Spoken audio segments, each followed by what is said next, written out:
It's Friday Night Live with Vince, pregame, postgame show. Your destination for top high school football previews and wrap-ups with Vince and his team. Buckle up and hang on for Friday Night Live.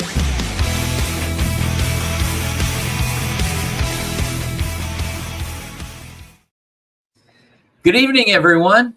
Vince DeLisio here with Friday Night Live postgame show. What a night for high school football. Joined once again by our amazing broadcast team, Patrick Cohen down in Tucson, Arizona, and Blessing Frazier in Maricopa, Arizona. Blessing, Patrick, how's it going?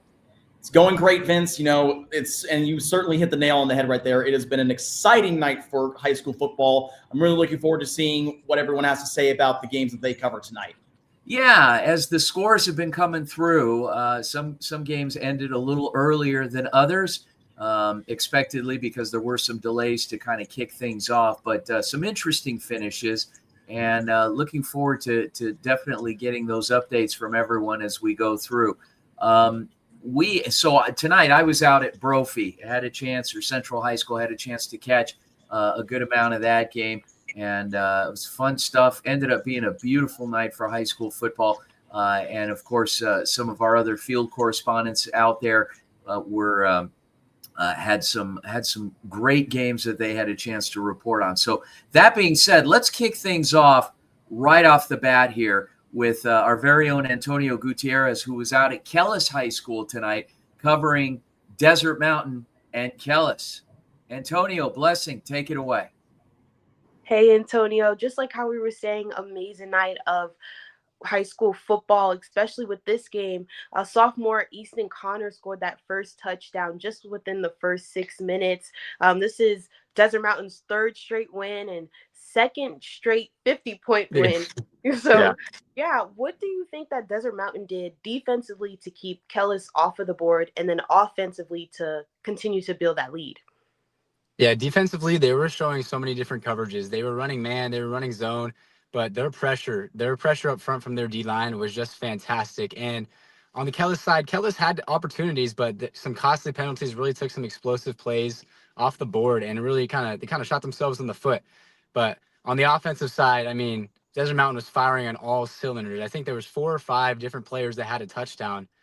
And, I mean, it was just fun to watch. Their running offense is just insane. You mentioned Easton Connor. He had that first one, and he also found the end zone another time. So their rushing attack, their offensive line was just amazing tonight. Yeah. And what would you say your favorite play of the night is, or who was your favorite player of the night? Oh, that's the easiest question I think I've had in my entire life. So we had actually an offensive lineman, Aiden O'Daniel. He scored a touchdown tonight. They ran a little play action to him, and he came off the edge and caught a touchdown pass. Big old number 75, 6'3", 300 pounds, getting in the end zone. I mean, it was a fun play to watch. That's nice. And speaking of, you talking about multiple players on the team getting multiple touchdowns, it's just nice to see that Desert Mountain has a lot of people that they can utilize. It's just amazing. And what do you think that Desert Mountain should take from this win and carry into their next game for possibly a 4th straight win? Yeah, they definitely got to keep their special teams the way it is right now. They had 2 blocked punts, which, I mean, one of them got returned for a touchdown as well. So, I mean, if they can keep that going, their momentum will be insane. But, I mean, they got to stick with their bread and butter, their running game. They've got a 3 sets of running backs, I should say, that are just dynamic out of the backfield, and they're hard to stop. Well, thank you so much, Antonio. Thank you for joining us and covering this game. We hope you have an amazing night. Have a good night. Awesome. Thanks, Antonio. Great one tonight out at Kellis again. Desert Mountain and Coach Conrad Hamilton. And be sure tomorrow morning, 9:15 on the Varsity Sports Show, AM 1060 KDUS Arizona, we will have Coach Conrad Hamilton with a post-game wrap. All right. That being said, let's move it right along. We're going to head over to Brophy and Central High School with our very own Dane Palmer. Had a chance to chat with him a little earlier tonight, and quite a game for the Broncos. Take it away, Patrick. Thank you, Vince. So, Dane, an impressive performance tonight by Brophy with a final score of 27-10 over Red Mountain. A very, very impressive game tonight. And also, of course, you highlighted Ryder Noche, the cornerback.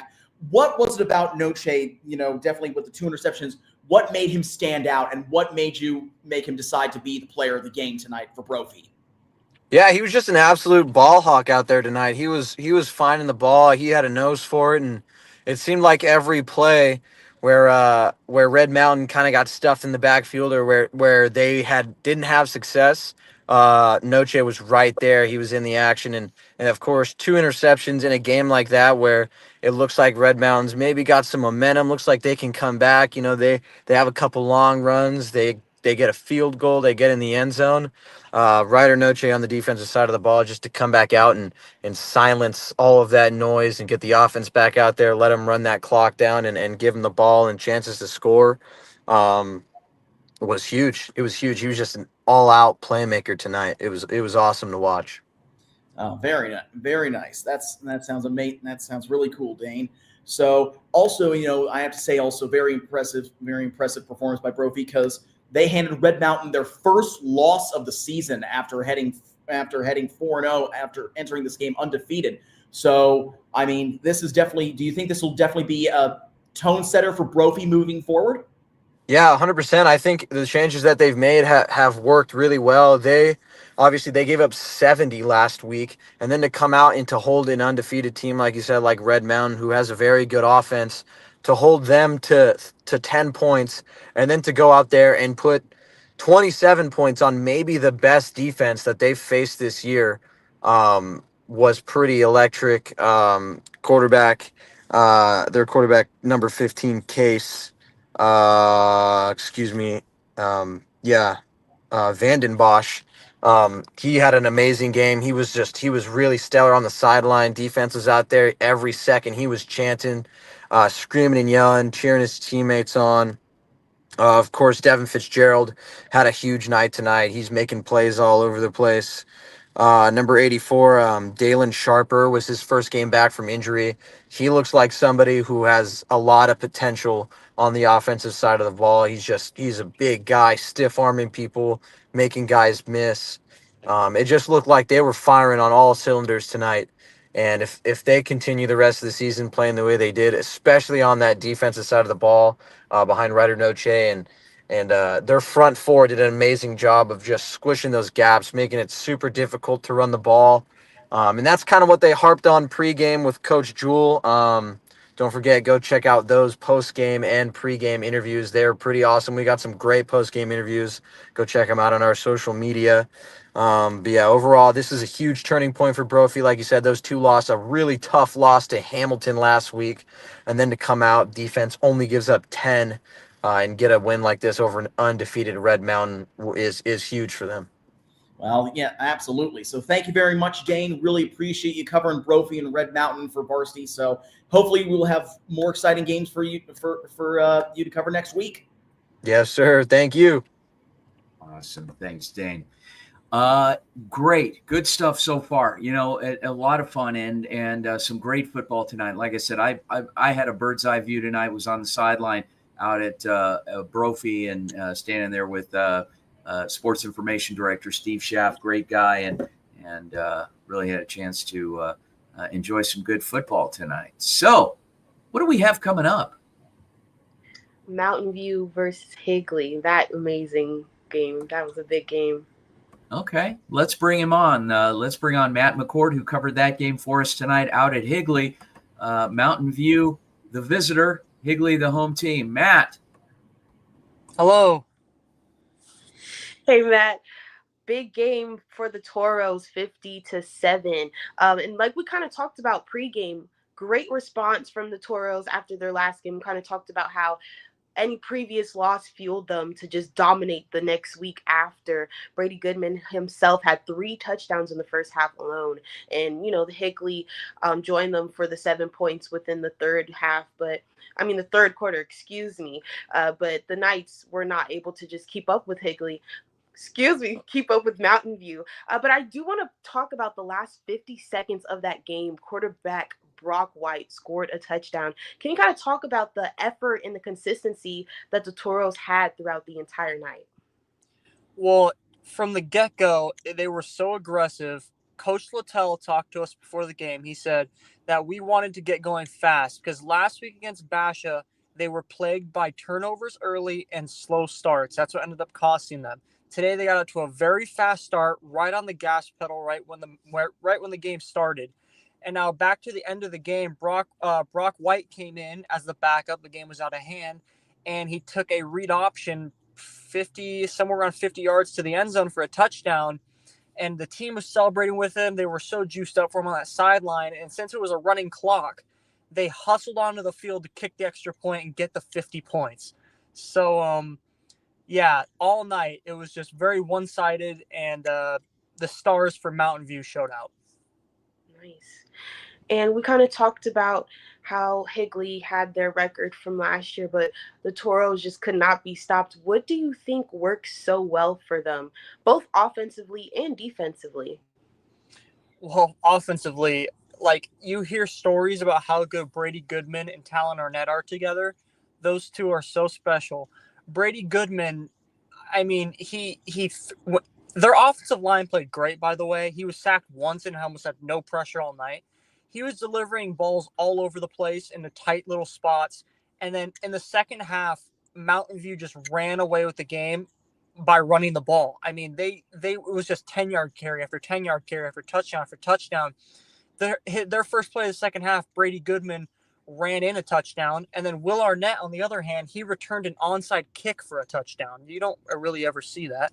So, yeah, they're so special. And then defensively, they just got pressure all night. I mean, Higley's quarterback was running for his life the entire game. So that's how it went down. Yeah, I got a chance to cover that dynamic duo. They're great on the field. But if you had to choose one for the team, who would you say your player of the game would be? Goodman, because not only is he the quarterback, but he didn't put a step wrong all night. I mean, delivered every pass he could. His running game was amazing.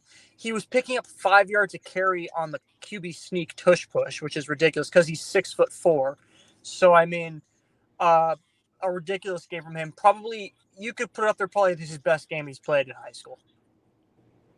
Agreed. Well, thank you so much, Matt, for joining us, and we hope you have an amazing rest of your night. You too. Thank you. Thank you. Awesome. Okay, Matt McCord out at Higley High School tonight, covering some football there with visiting team Mountain View. Mountain View runs away with a big win tonight for the Toros. We're going to take it out to Highland High School out in Gilbert, Arizona, and our very own Abigail Hardy reporting. Hi, Abby, guys. hey, so talk to me about Saguaro and Highland. That was our late game tonight. It was. We just wrapped up I would say about 13 minutes ago, 10 o'clock.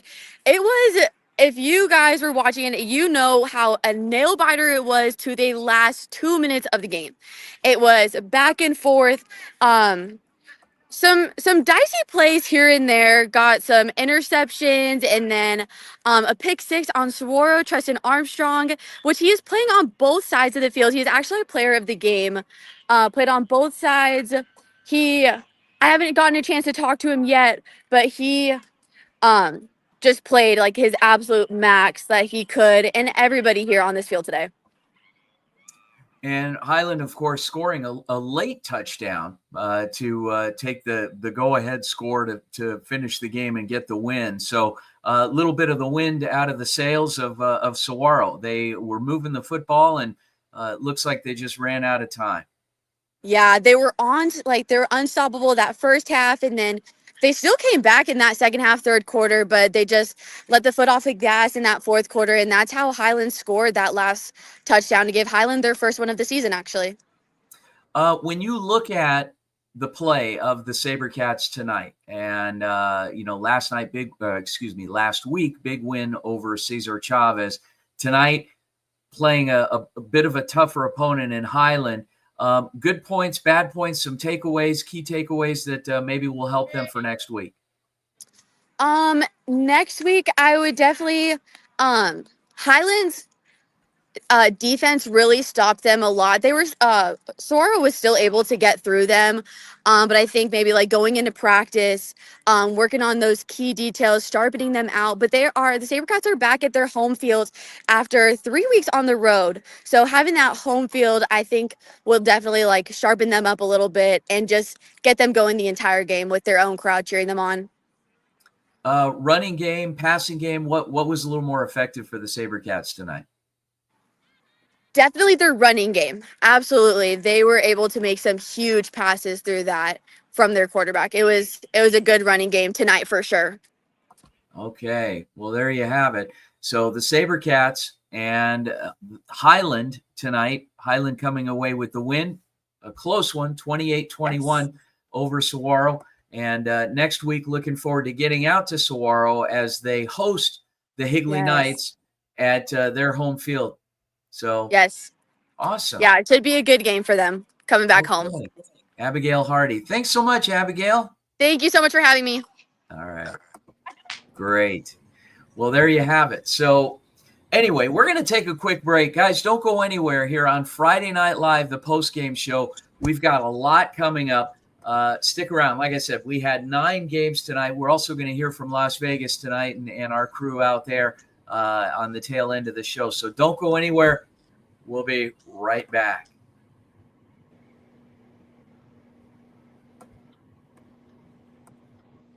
Hello, I'm Andrew Neeram, a junior at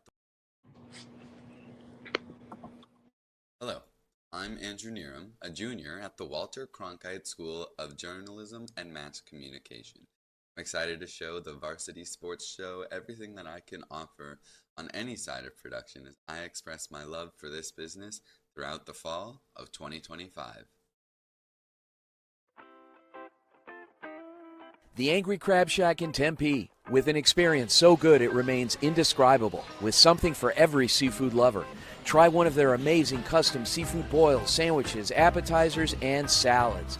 Angry Crab Shack Tempe is located east of I-10 on Warner Road, 480-674-3847.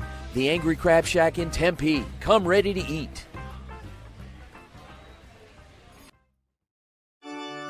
Hello, Varsity Sports Show family. I'm Tommaso Perez from ASU. Join me as I bring you inspiring sports stories and updates from our Catholic schools, where faith, tradition, and athletics come together. Catch me live on KDOS 1060 AM Saturdays from 9 to 11 and during Varsity Sports Show game broadcast.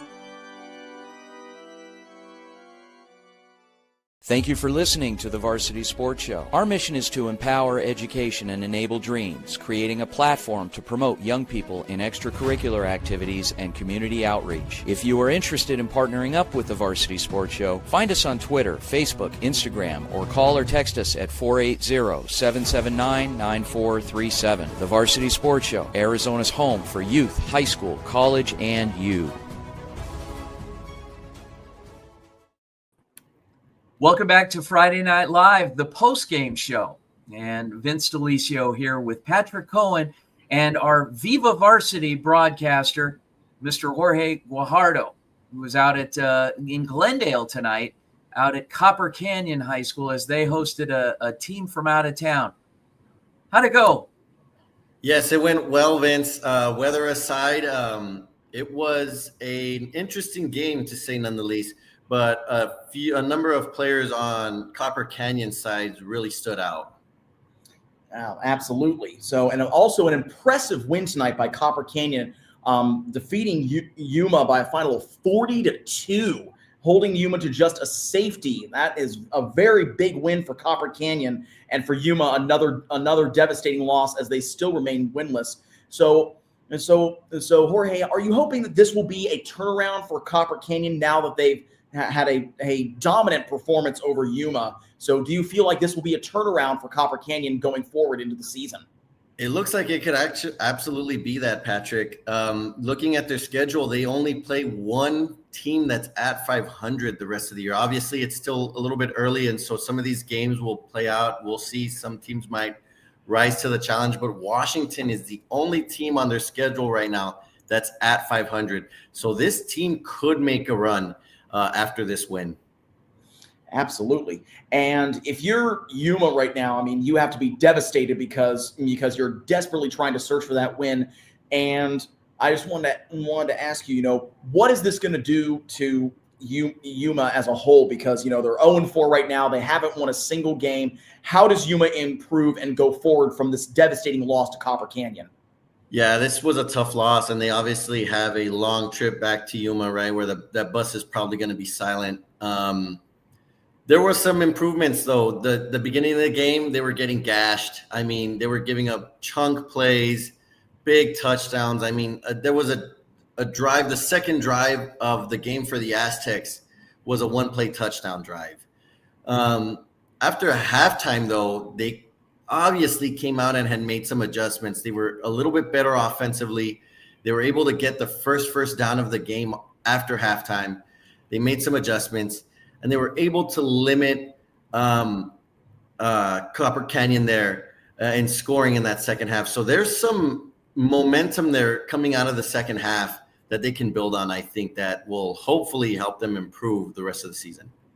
Yes, absolutely. So, Jorge, really appreciate you covering this game for Viva Varsity. Really appreciate your talent and your skill, and hopefully we'll get to hear from you next week for next week. So, really appreciate it, Jorge. Absolutely, Patrick. Thank you.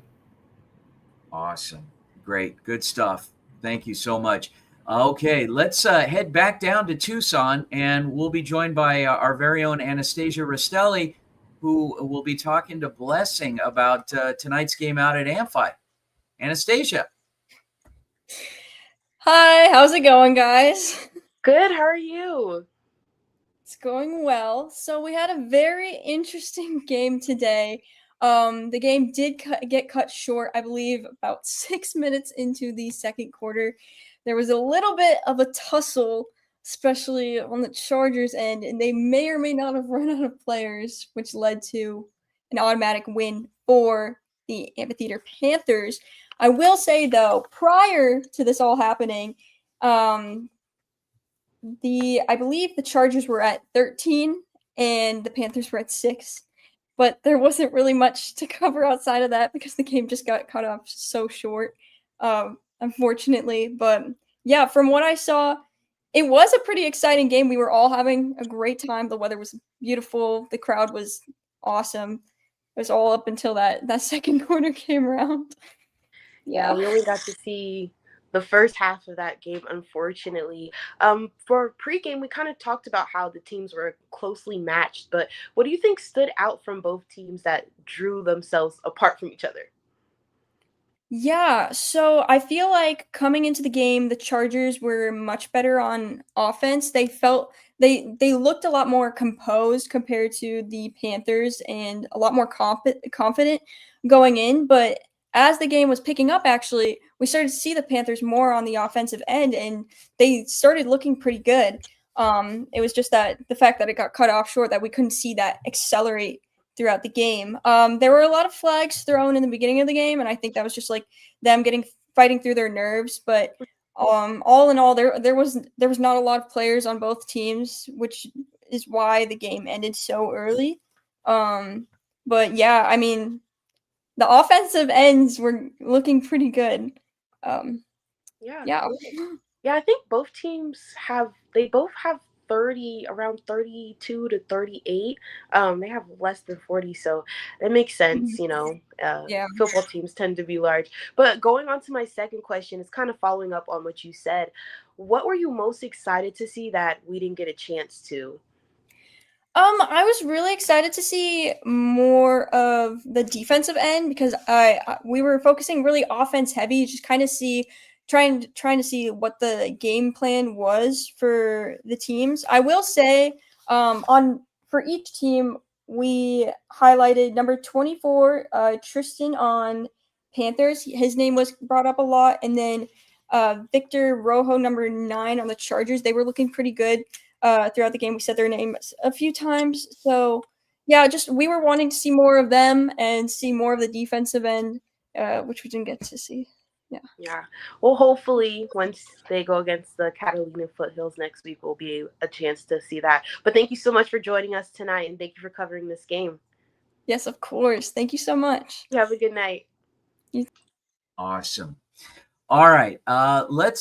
We're actually going to go to the far West Valley, Tonopah Valley, hosting Highland Prep West with our very own Carmen Liberto. Carmen. Hi. I cannot hear again. I'm so sorry. I pulled over to try and get better reception.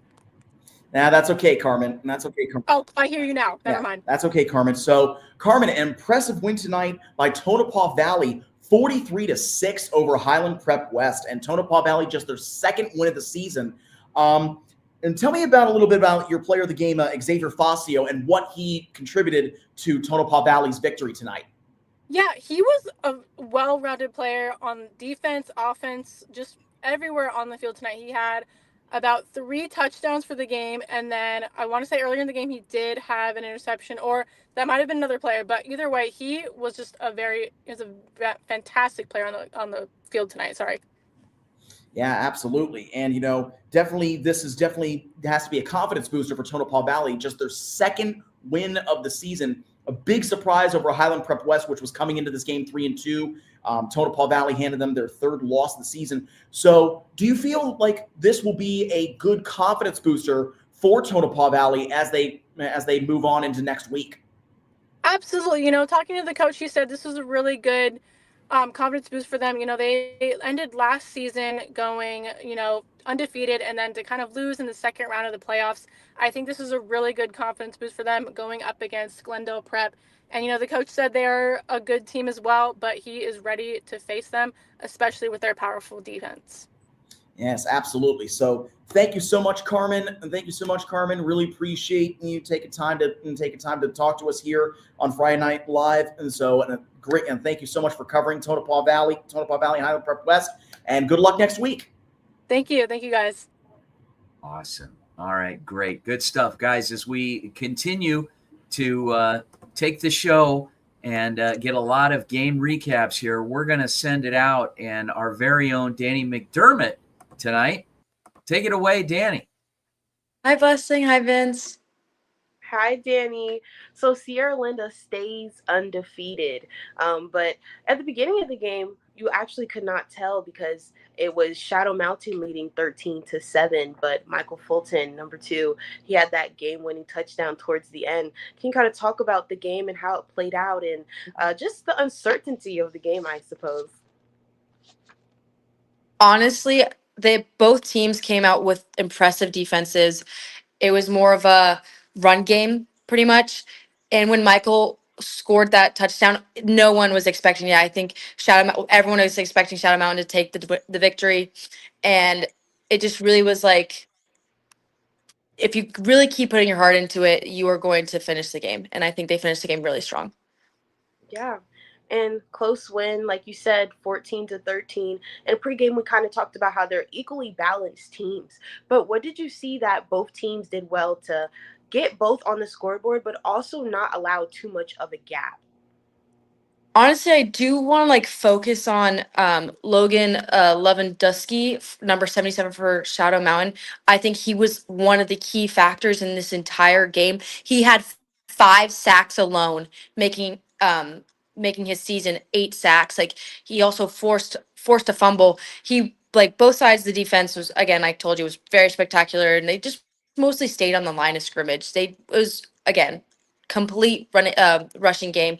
Not many passes were thrown, but when they were pretty long, there was a pretty far receiving touchdown from, I believe it was when it was Shadow Mountain, it was a pretty long throw. But it was just, again, like I said, practically just a rushing game and running game. But it was a great game to watch and see the comeback. Yeah.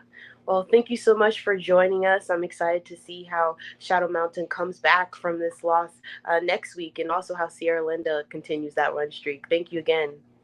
Thank you. Great job, Danny.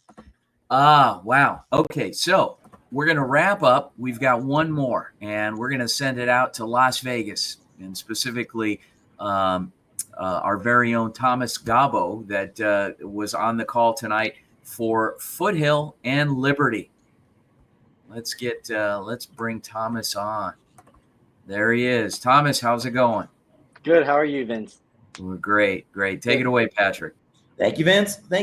So, Thomas, a very impressive win tonight for Liberty over Foothill. Liberty defeated Foothill 50-30, so a 20-point difference between those two schools. And so, what really stood out to you, and who was and talk about your player of the game for Liberty? Yeah, so for Liberty, Ezra Santavelli, he was the bell cow tonight, picking up first downs, breaking tackles. He really was the accelerator on the Liberty offense. And, Santavelli's excellent players, 3-star running back, recruit. And, I'm sure a lot of colleges will look to recruit him. Yes, absolutely. And also, in terms of performance tonight, both of these teams, had winning records heading into this game. Did you expect this game to be a lot closer than it was between Liberty and Foothill, considering that they both had winning records and good records heading into this game? Right. Yeah. So this was the first game in the 5A conference for both of them. So obviously they're looking to come out, strong, try and punch each other in the mouth. But it was close at one point. Early in the first half and then a little bit in the second half. But, Liberty being the powerhouse that they are, the number 2 ranked team in Nevada, we're just better tonight, especially in the fourth quarter. Well, that's absolutely. So certainly Liberty with a 50-30 win over Foothill. Thomas, really appreciate you covering this game for Liberty and Foothill in Vegas. So, and hope you have much more success next week. Thank you. Have a good one. Awesome. Thank you, Thomas. All right, guys, don't go anywhere. We'll be right back after the break to wrap things up on tonight's show. We'll be back. Hey guys, Vince here to talk about Angel Dentistry. It's where my wife and I have gone for over 10 years, and we trust them with our routine and extensive dental care because they care. Dr. Amber Angel is an Arizona native, born in the town of Miami, and has been practicing in the Valley over 20 years. For general to comprehensive dental services, call 602-788-2008. Located off of Cave Creek Road just north of the 101 in North Phoenix. Angel Dentistry, proud supporters of our young people and proud partners of the Varsity Sports Show. Hey fans, Vince with the Varsity Sports Show. You've had the rest. Now treat yourself to the best Japanese grill in Arizona. It's the Boss. Boss Bachi Japanese Grill in Mesa. Grilled shrimp, steak, and all the best veggies with or without a twist of spice. Sure to please everyone. Dine in or take out. Located at University and Country Club in Mesa. Open daily. 602-859-3759. The Boss. Boss Bachi. Hablamos Español.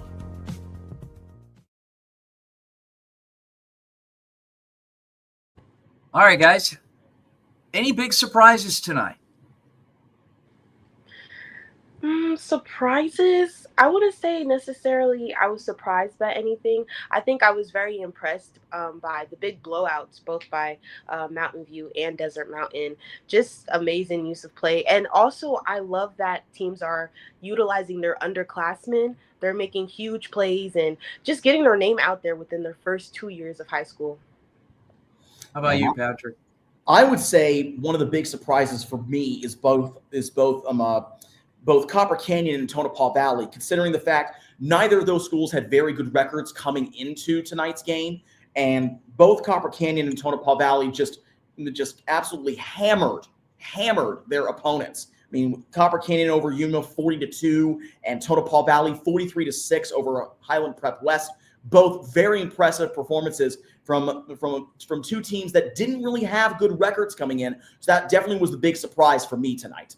Yeah. Well, on behalf of our team, be sure tomorrow morning to listen to the Varsity Sports Show on AM 1060 KDUS Arizona. We've got a lot of good stuff that we're going to be featuring, including the coaches of tonight's games.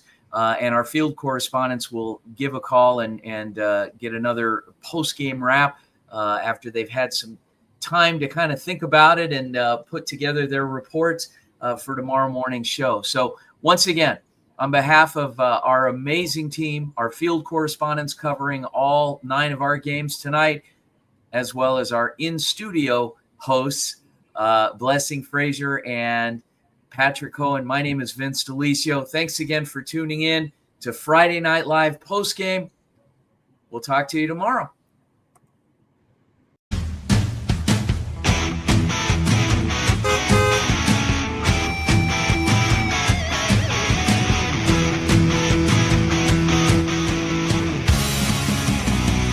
It's Friday Night Live with Vince, pregame, postgame show. Your destination for top high school football previews and wrap-ups with Vince and his team. Buckle up and hang on for Friday Night Live.